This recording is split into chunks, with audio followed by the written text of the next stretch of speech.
Everyone. I hope everyone is doing great. Great to see you all in this wonderful session. And I am going to teach you students regarding the taxonomical aids.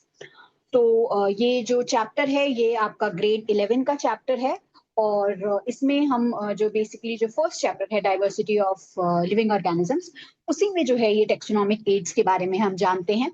तो इस particular topic को आज हम study करने वाले हैं। इसके बारे में काफी इंपॉर्टेंट पॉइंट्स जो है वो डिस्कस करने वाले हैं and it's going to be very helpful in your NEET curriculum as well. तो ये आपको हेल्प करेगा आगे आपके जर्नी में। So let's move ahead students and understand about it.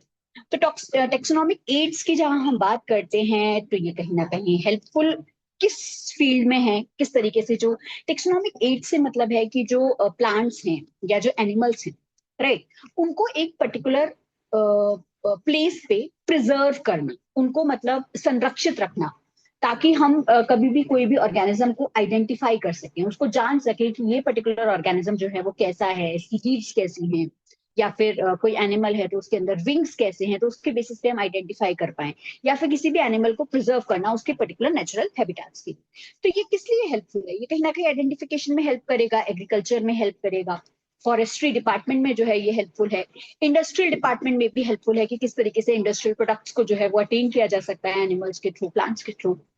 Bio resources, of course हमें बायो रिसोर्सेज के बारे में जानने को मिलेगा, डाइवर्सिटी कहीं ना कहीं जो एक जो अलग अलग जो ऑर्गेनिजम्स हैं उनके बारे में जानने को मिलेगा, उनकी नॉलेज जो है वो हमारी अपग्रेड होगी। इसके अलावा सिस्टमैटिक्स में भी जो है ये ट्रेनिंग में भी जो है ये टेक्सोनॉमिक एड्स जो है वो हेल्प करेंगे। तो इस तरीके से जो है ये पूरा जो एक टेक्सोनॉमिक एड्स का जो प्रोसेस है वो हमने जाना। और अब जो है हम एक इम्पॉर्टेंट पॉइंट के बारे में जानेंगे कि ऑर्गेनिजम्स का जो प्रिजर्वेशन है आखिरकार क्यों इम्पोर्टेंट है, क्यों जरूरी है किसी भी प्लांट को या एनिमल को जो है वो प्रिजर्व करना, उसको संरक्षित रखना। उसका मेन रीजन स्टूडेंट्स ये है कि हम उस पर्टिकुलर ऑर्गेनिज्म को आइडेंटिफाई कर पाए कि वो ऑर्गेनिज्म है वो कैसा है, उसका मॉर्फोलॉजी कैसी है, मतलब उसकी मॉर्फोलॉजी बेसिकली कैसी है, यानी फिजिकल जो उसका आर्किटेक्चर है वो कैसा है, उसके अंदर किस तरीके से हम उसके कैरेक्टर्स को देख करके ये किसी अननोन ऑर्गेनिज्म को आइडेंटिफाई कर पाए कि ये पर्टिकुलर जो ऑर्गेनिज्म है ये या प्लांट है वो किस फैमिली को बिलोंग करता है, या एनिमल जो है वो किस फाइलम को बिलोंग करता है, किस तरीके से जो एनिमल है वो वो जो है कोई भी अननोन ऑर्गेनिज्म। इसके अलावा किसी भी ऑर्गेनिज्म का करेक्ट क्लासिफिकेशन कि वो अगर प्लांट है, एनिमल है, तो वो किस पर्टिकुलर कैटेगरी से जो है वो बिलोंग करता है। इसके अलावा जो लैब्स की जो स्टडीज होती हैं, फील्ड की जो स्टडीज होती हैं, इन सबको जो है वो इन सबका जो एक इंटेंसिव या आप कह सकते हैं इलेबोरेटिव जो है एक पॉइंट जो है वो डिस्कस हम प्रिजर्वेशन के थ्रू करते हैं। इसके अलावा हम प्रिजर्वेशन को जो है वो फ्यूचर स्टडीज, आगे जो है हमें अगर फर्दर कोई स्टडी करनी है, किसी ऑर्गेनिज्म के ऊपर रिसर्च करनी है, तो उसके लिए भी जो है इनको प्रिजर्व किया जाता है, इनको संरक्षित रखा जाता है। तो इस तरीके से जो है ये सारे जो ऑर्गेनिज्म हैं इनको प्रिजर्व किया जाता है, अलग अलग प्रोसीजर्स के थ्रू, अलग अलग टेक्निक्स के थ्रू जो है इनको प्रिजर्व किया जाता है। तो अब हम उन्हीं टेक्निक्स के बारे में एक एक करके जानेंगे। तो जैसे कि आप जानते हैं हर्बेरियम के बारे में, तो ये जो हर्बेरियम होता है इसकी इसकी पर्टिकुलर शीट्स होती हैं। उन शीट्स में सपोज कोई भी आपको कोई भी प्लांट है, उसको आपने कलेक्ट किया, उसकी लीव्स को कलेक्ट किया, उसको आपने ड्राई कर दिया, उसको सूखने के लिए रख दिया, और उसको प्रेस करने के बाद इन्हीं हर्बेरियम शीट पे उसको पेस्ट किया जाता है। फिर उसके बाद जो है उसमें पर्टिकुलरली हम उस ऑर्गेनिज्म के बारे में उसका आइडेंटिफिकेशन लिखेंगे, उसका बोटेनिकल नेम लिखेंगे, राइट, उसके बारे में, उसकी फैमिली के बारे में लिखेंगे, और भी जो इंपॉर्टेंट चीजें हैं वो हम इसमें लिख देंगे। तो ये रिकॉर्ड्स के लिए या फिर आगे फर्दर अगर हमें उस ऑर्गेनिज्म के बारे में जानना है, या कोई भी जो कैरेक्टरिस्टिक के बारे में जानना है, तो वो हम इस हर्बेरियम शीट के थ्रू जान सकते हैं। इसके अलावा म्यूजियम के बारे में भी हम जानेंगे। म्यूजियम जो है मेनली जो स्कूल्स होते हैं, कॉलेजेस होते हैं, उनमें भी जो है वो इस तरीके के म्यूजियम्स को रखा जाता है जिसमें प्लांट्स और एनिमल्स को जो है वो प्रिजर्व किया जाता है। इसमें फॉसिल्स को भी इंक्लूड किया जाता है, अभी हम उसको भी डिस्कस करेंगे। इसके अलावा जो है बोटेनिकल गार्डन है, नाम से ही पता चल रहा है बॉटनी से रिलेटेड है तो प्लांट्स का होगा। इसमें कहीं ना कहीं हम लिविंग जो प्लांट्स हैं उनको रखा जाता है, राइट। और जूलॉजिकल पार्क, इसमें मेनली जू से ही पता चल रहा है, जू वर्ड कहीं भी आ जा रहा है वो एनिमल से रिलेटेड है। तो जो जूलॉजिकल पार्क है उसमें जो एनिमल्स हैं उनको एक पर्टिकुलर नेचुरल हैबिटेट, जैसी नेचुरल कंडीशंस उनकी होती हैं उन्हीं में उन्हीं तरीके से उसको रख करके उनको जो है वो प्रिजर्व किया जाता है, संरक्षित रखा जाता है। लास्ट है कीज। कीज जो होती हैं इनमें जो अननोन ऑर्गेनिजम्स हैं, अननोन प्लांट और ऑर्गेनिजम्स हैं, उनको आइडेंटिफाई करने के लिए प्रोसीजर और टेक्निक जो है वो की जाती है। तो इस तरीके से जो है ये पूरा प्रोसीजर और टेक्निक जो है वो यूज की जाती है। और अब जो है जो हम जानने वाले हैं that is going to be the herbarium and museum. तो हर्बेरियम और म्यूजियम की जब हम बात करते हैं तो ये दोनों ही जो है वो प्रिजर्व्ड स्पेसिमेंट्स जो होते हैं, बेसिकली जो नॉन लिविंग ऑर्गेनिजम्स होते हैं। आई होप कि ये आपको क्लियर होगा, मैंने अपनी हैंडराइटिंग में जो अपने नोट्स हैं उन्हीं को जो है वो यहाँ पे पेस्ट किया है। तो इस तरीके से मैंने उसको कैटेगराइज करने की कोशिश की है कि जो ये जो प्रिजर्व यानी जो नॉन लिविंग जो प्लांट्स और एनिमल्स होते हैं उनको किस तरीके से प्रिजर्व किया जाता है उसके बारे में आज हम जानेंगे। तो इसमें जो है वो हम हर्बेरियम को इंक्लूड करते हैं और म्यूजियम को इंक्लूड करते हैं। अगर आपको कोई भी स्पेलिंग में या किसी भी चीज में कोई प्रॉब्लम आती है तो आप कमेंट सेक्शन में उस पर मुझे बता सकते हैं। तो जब हम हर्बेरियम की बात करते हैं तो हर्बेरियम जो होता है इसमें जो है जो प्लांट स्पेसिमेंस जो ड्राइड होते हैं, जो सूखे प्लांट्स होते हैं, उनको जो है वो रखा जाता है, उनको प्रेस किया जाता है। और इसका यूज हम साइंटिफिक रिसर्च में देखते हैं, जो साइंटिफिक रिसर्च होती है टेक्सोनॉमी में, एजुकेशन में, इन सब में जो है वो उसको इंक्लूड किया जाता है। बेसिकली जैसे कि मैंने आपको पहले भी बताया कि इसकी पर्टिकुलर शीट्स होती हैं जिसको हम बोलते हैं हर्बेरियम शीट्स। और इन्हीं हर्बेरियम शीट्स पे जो है इन पर्टिकुलर प्लांट्स को जो है वो पेस्ट किया जाता है, इनके बारे में लेबलिंग की जाती है, प्रॉपर लेबलिंग इज डन, ताकि जो है उस ऑर्गेनिज्म के बारे में पता चल सके। और कहीं ना कहीं जो आपके जो प्रैक्टिकल असेसमेंट्स होंगे उनमें हो सकता है कि आपको एक ये हर्बेरियम फाइल बनाने को कहा भी जाए। तो इस तरीके से ये हर्बेरियम फाइल्स बनानी होती हैं। तो ये बहुत एक अच्छा एक चीज है जिसके थ्रू आप डिफरेंट प्लांट्स के बारे में और सारी इंफॉर्मेशन जो है वो गैदर कर सकते हैं। तो इसी तरीके से इंडिया में जो है वो एक सेंट्रल नेशनल हर्बेरियम जो है वो सिचुएटेड है। और इसमें जो है वो जितने भी जो हर्बेरियम रिलेटेड जो शीट्स हैं उनको कहीं ना कहीं प्रिजर्व किया गया है। और अब हम बात कर लेते हैं म्यूजियम की। तो म्यूजियम जो है वो एक ऐसा प्लेस होता है जहाँ पे जो हिस्टोरिकल, कल्चरल, आप कह सकते हैं साइंटिफिक और जो आर्टिस्टिक जितने भी जो इंफॉर्मेशन है उसको स्टोर किया जाता है।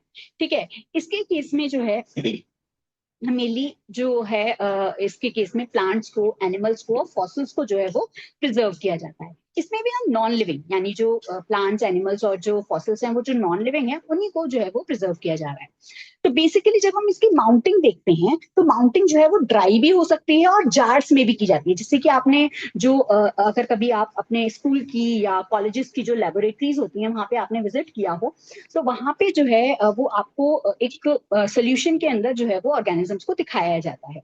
चाहे कोई भी ऑर्गेनिज्म हो, चाहे वो इनवर्टिब्रेट्स हो या वर्टिब्रेट्स हो। इनवर्टिब्रेट्स यानी जो जिनमें जो है वो वर्टिब्रल कॉलम नहीं होती है, और जो वर्टिब्रेट्स यानी जिनमें वर्टिब्रल कॉलम होती है, बाकी जो कैरेक्टरिस्टिक्स हैं वो प्रेजेंट होते हैं। ठीक है। तो उसको जो है वो जार में जो है वो स्टोर किया जाता है, फॉर्मेलिन में स्टोर किया जाता है, 40% HCHO यानी HCHO यानी फॉर्मेल्डिहाइड।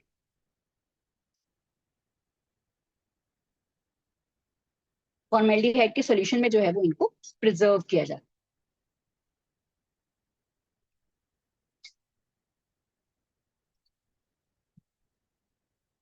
फॉर्मेल्डिहाइड में प्रिजर्व किया जाता है। ठीक है।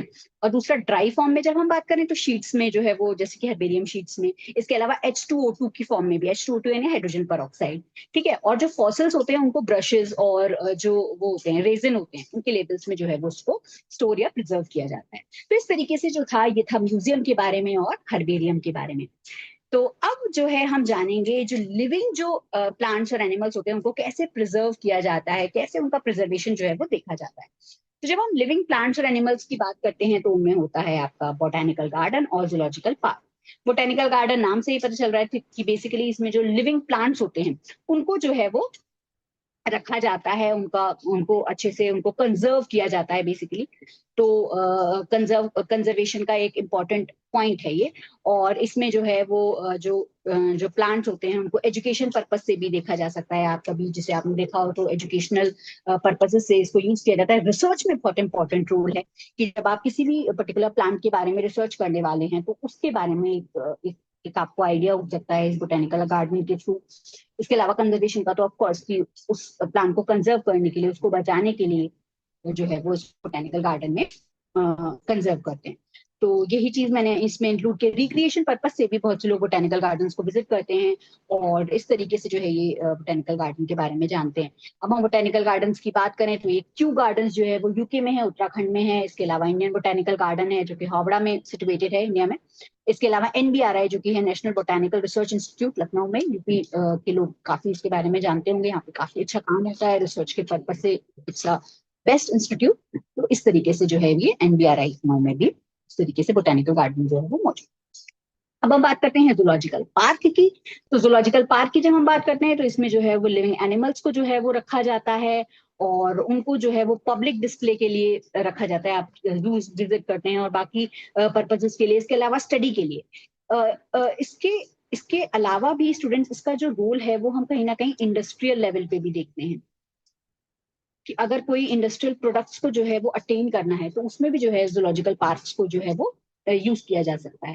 तो बेसिकली वाइल्ड लाइफ कंजर्वेशन के लिए, रिसर्च के लिए, एजुकेशन के लिए, रिक्रिएशन पर्पज से भी बहुत से लोग जूलॉजिकल पार्क्स को विजिट करते हैं। सैन डिएगो जो है जू है उसके बारे में भी, इसके अलावा मैसूर जू है, ये दोनों कहीं ना कहीं एग्जाम्पल्स हैं जूलॉजिकल पार्क के, जिनमें हम देखते हैं कि किस तरीके से जो लिविंग फॉर्म्स है उनको पर्टिकुलर उन्हीं के जो नेचुरल हैबिटाट हैं वही कंडीशंस में रख करके जो है वो इन एनिमल्स को जो है वो कंजर्व किया जा रहा है।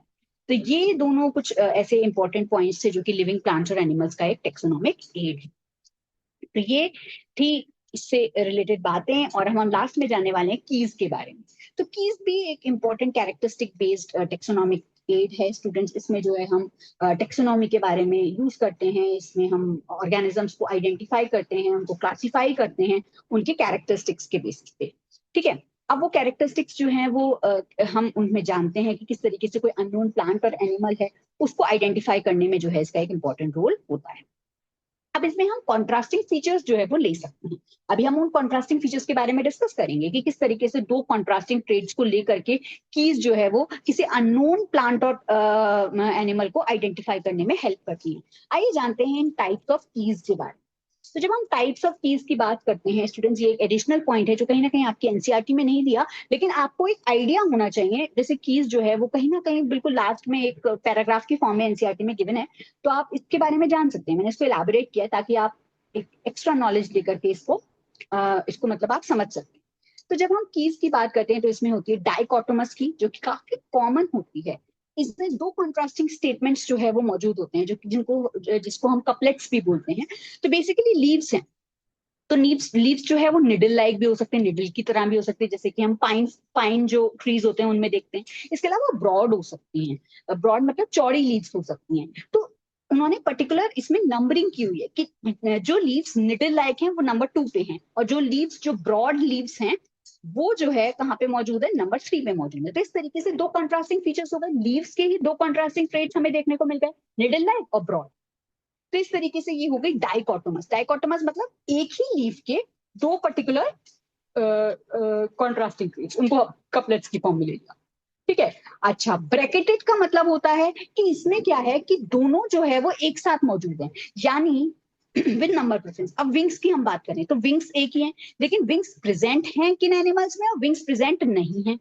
राइट। तो इस तरीके से आप आइडेंटिफाई कर सकते हैं, अगर प्रेजेंट है तो वो नंबर 2 में मेंशन है, और अगर प्रेजेंट नहीं है या एब्सेंट है तो नंबर 3 में है। इसी तरीके से होती है इंडेंटेड कीज, जिसको हम बोलते हैं यॉक्ड कीज। इससे कहीं ना कहीं आपको कीज के बारे में जानने को मिलेगा कि किस तरीके से जो कीज होती है। ठीक है।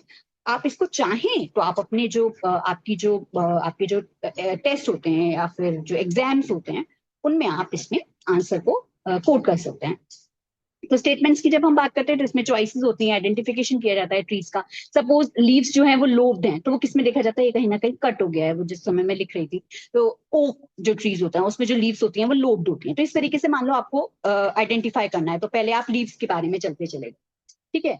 तो लीव्स के बारे में जो है वो आपको बताया गया कि भाई लीव्स जो है वो सिंपल हैं या कंपाउंड हैं। ठीक है। तो ये सपोज ये 4 नंबर पे है, ये 5 नंबर पे है। ठीक। फिर उसके बाद लीव्स के बारे में बोला जा रहा है कि लीव्स जो हैं वो लोब्ड हैं, या फिर जो है वो टूथड लीव्स प्रेजेंट हैं।